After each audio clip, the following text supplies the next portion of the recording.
inroads into doing it.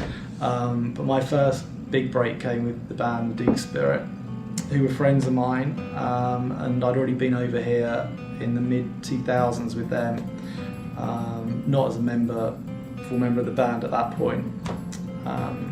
So I'd already been here touring with those guys. Then in 2008, they had a band member leave, and they invited me to join the band. So that was the big break. And then they were already established band here. We had like a campaign with McQueen, the fashion designer, Alexander McQueen. That he was doing a McHugh line for Target. So already, like, one of my first gigs here was coming here and seeing the band on this like huge poster on Sunset Boulevard, you know, like this Target McHugh thing. You're like, wow, this is insane. This is like unbelievable. And we were driving around LA, and the band's music's on the radio, and it was, yeah. And then it's like, you're doing Letterman next week, you're doing Leno, and it was like, wow, this is like amazing. You know, I'd already been a musician for, I don't know, 15 years at that point, since a teenager, and you're going from these gigs around the UK and Europe, and suddenly you're in this mix where you're doing late night TV, you're working with these huge, you know, names in fashion and retail, and it was, you know, non-stop from there on in for the last like 5-6 years. I guess at the end of last year, I knew my P1 was coming up to expire in May.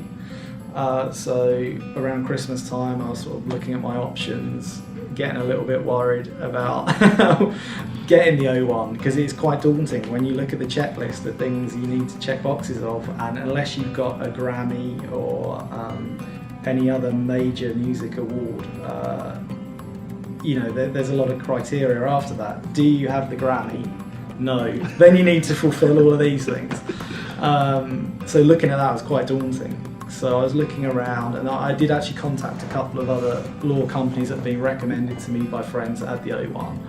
And I spoke to them, and they're all like, oh, I don't know, you know, this was the band that did a lot of this work, and you're on the P1, and they didn't really see the individual side of it. Then I found your company, and I don't know if it's because you're a fellow Brit, so maybe I felt, you know, slightly more encouraged by that. But then I checked out some of the videos on there, which gave me some more encouragement.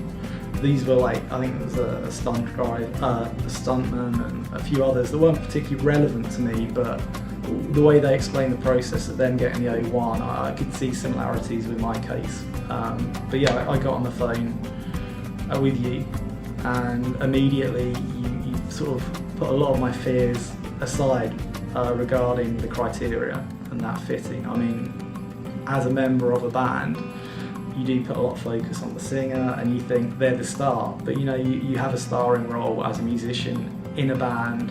When it's your band, you're part of that band, you're on the records, you're in the photos for the press, and you're giving interviews yourself.